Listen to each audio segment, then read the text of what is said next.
사사기 21장 1절부터 25절까지 말씀으로 하나님 앞에 앉아 울라, 하나님 앞에 앉아 울라, 이런 제목으로 말씀의 은혜를 나누고자 합니다. 이 세상에서 가장 불행한 삶이 있다면 그것은 부모와 자녀가 싸우는 겁니다. 부모와 자녀가 어떻게 맺어진 관계입니까? 피로 맺어진 관계입니다. 그런데 나를 낳아주신 부모님께 효도하지 않는다면, 자신이 낳은 자녀를 사랑하지 않는다면 이런 아픔이 어디에 있겠습니까? 그러나 안타깝게도 이런 일들이 우리 주변에서 실제로 일어나고 있는 것을 보게 됩니다. 부부 사이는 어떻습니까?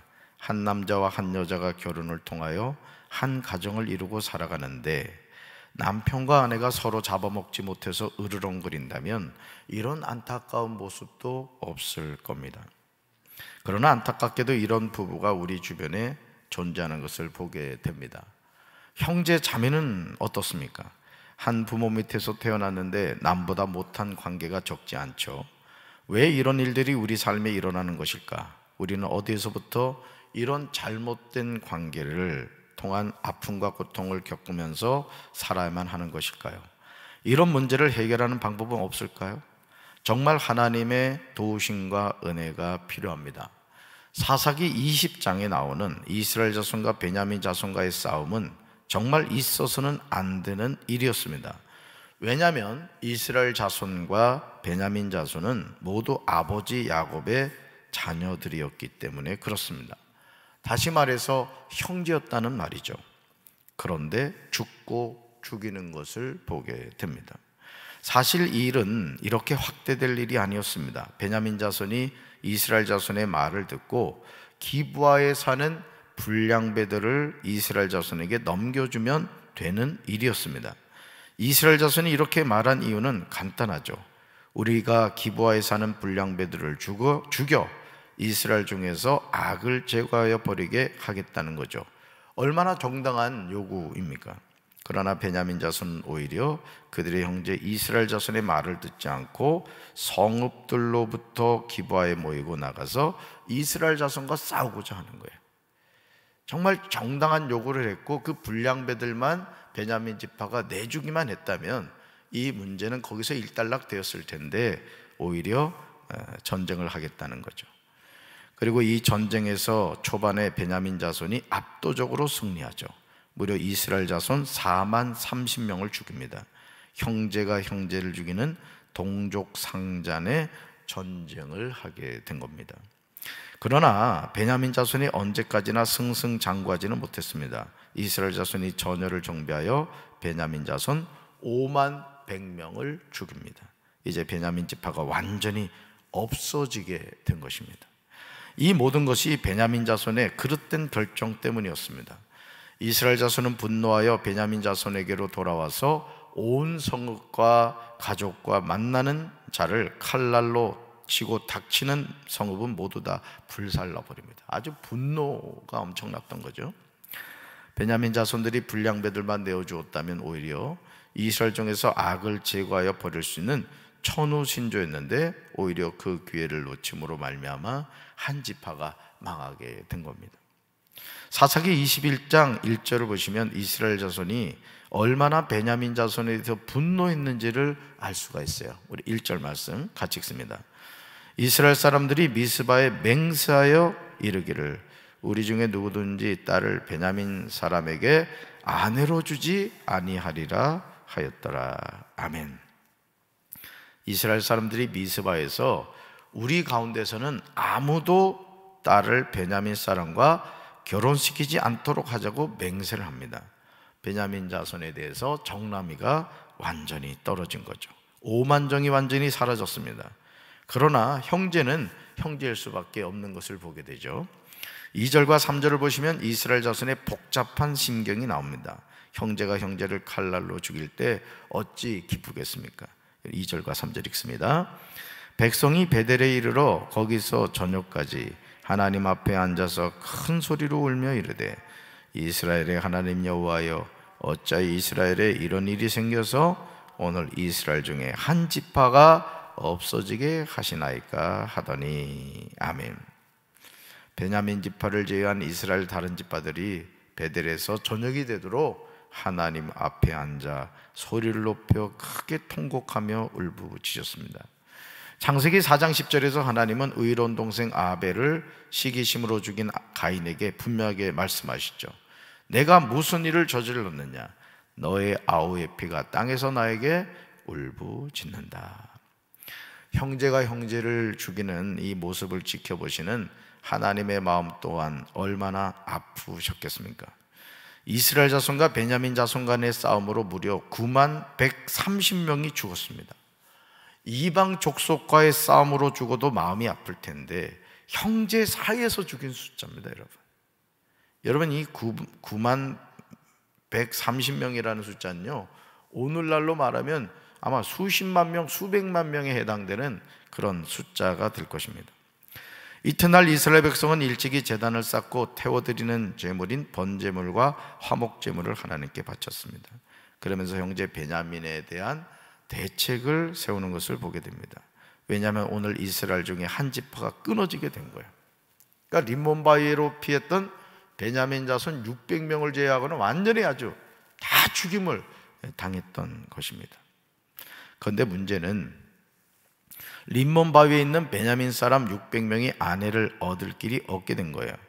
이스라엘 자손이 베냐민 사람 남녀노소를 다 죽였고 그들이 전에 여호와로 맹세하여 우리 딸을 그들의 아내로 주지 않겠다고 했기 때문입니다. 이제 아주 상종을 하지 않겠다, 이런 어떤 마음의 결단을 했던 거죠. 사사기 21장 5절을 보시면 이스라엘 백성들은 베냐민 지파의 멸절 위기를 타개할 방도를 모색하던 중에 일전에 그들이 미스바 총회에서 맹세했던 사항을 기억하게 된 듯합니다. 그것은 베냐민 지파 기브아 거민을 응징하기 위해서 사사기 20장 1절과 2절에서 미스바 총회에 참석하지 아니한 이스라엘 자손들은 반드시 죽이겠다는 것이었습니다. 우리 사사기 21장 5절 같이 읽습니다. 이스라엘 자손이 이르되 이스라엘 온 지파 중에 총회와 함께하여 여호와 앞에 올라오지 아니한 자가 누구냐니 이는 그들이 크게 맹세하기를 미스바에 와서 여호와 앞에 이르지 아니하는 자는 반드시 죽일 것이라 하였습니다. 아멘. 이스라엘 지파 가운데 어느 지파가 미스바에 올라오지 않았는지, 주님 앞에 나오지 않았는지를 알아보았습니다. 그러자 길르앗 야베스에서는 한 사람도 진으로 오지 않았고 여호와의 총회도 참석하지 않은 사실이 드러났습니다. 그래서 이스라엘 백성은 길르앗의 야베스 용사 12,000명을 보내면서 그 용사들에게 야베스 사람들을 칼로 죽이라 이렇게 말했습니다. 여자와 어린아이들도 죽이라고 말했습니다. 그들이 야베스 길르앗 주민 중에서 젊은 처녀 400명을 얻었습니다. 근데 아직도 몇 명이 부족해요? 림몬바위에 베냐민 자손이 600명이었기 때문에 아직도 아내가 부족했던 거죠. 그 후에 이스라엘에 사는 모든 백성이 림몬바위에 있는 베냐민 사람들에게 전령을 보내어 그들에게 평화를 선언합니다. 그러나 아직도 베냐민 남자에게 줄 아내가 부족했습니다. 이 모습을 지켜보면서 백성들이 베냐민을 위해서 그제야 뉘우치는 것을 보게 됩니다. 사랑하는 성도 여러분, 다윗은 시편 133편 1절로 3절에서 다음과 같이 노래하고 있습니다. 우리 말씀 같이 읽습니다. 형제들이 함께 다정하게 살고 있을 때 그것이 얼마나 좋고 즐거운 일입니까? 그것은 머리 위에 부어 수염으로 흘러내리되 아론의 수염으로 흘러내려 아론의 예복의 깃으로 흘러내리는 향유와 같습니다.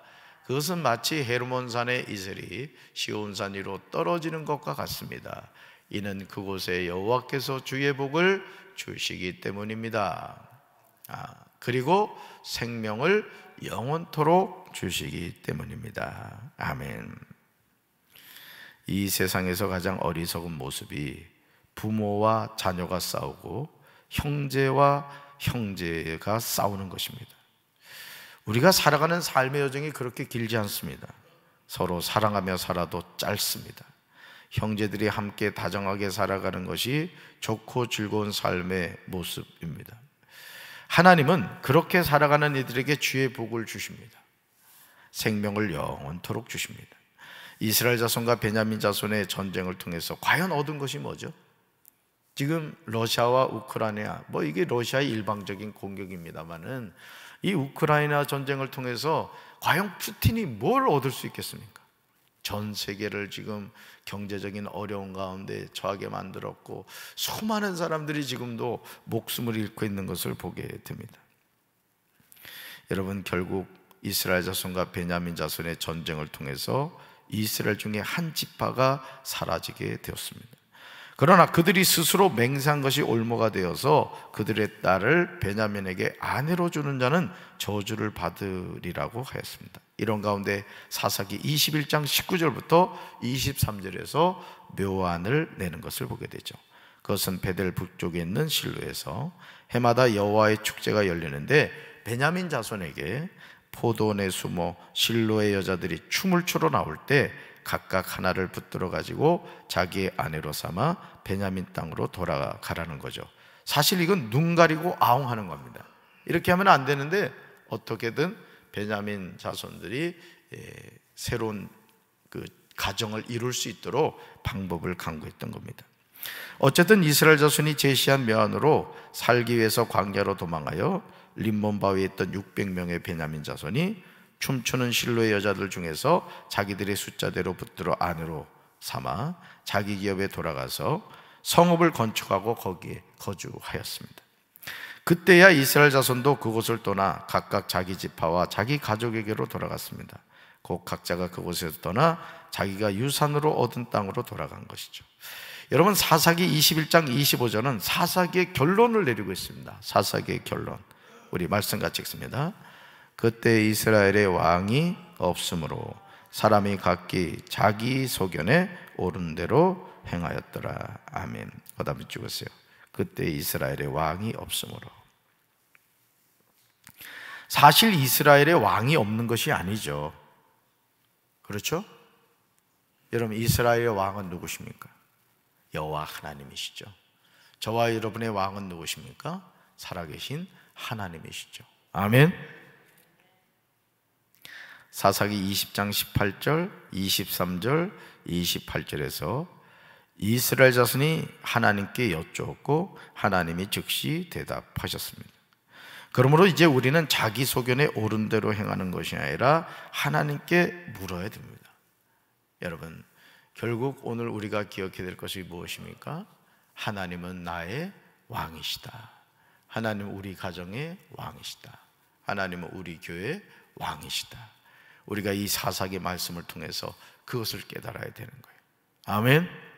오늘도 이 하루를 살면서 하나님은 왕이십니다. 하나님은 내 삶의 주인이십니다. 이 고백을 하며 사시는 우리 사랑하는 성도들 되기를 주님의 이름으로 축원합니다. 그리고 혹여나 어떤 문제 때문인지 형제 사이에 불화하거나 부모와 자녀 사이에 불화하다고 한다면 마귀에게 틈을 주지 마십시오. 회복하십시오. 그래서 아까 우리가 읽었던 시편 133편 1절로 3절 말씀처럼 형제들이 함께 다정하게 살고 있을 때 그것이 얼마나 좋고 즐거운 일입니까? 이는 그곳에 여호와께서 주의 복을 주시기 때문입니다. 그리고 생명을 영원토록 주시기 때문입니다. 이 축복이 저와 여러분의 삶에 함께 하시기를 주님의 이름으로 축원합니다. 가슴에 손 얹겠습니다.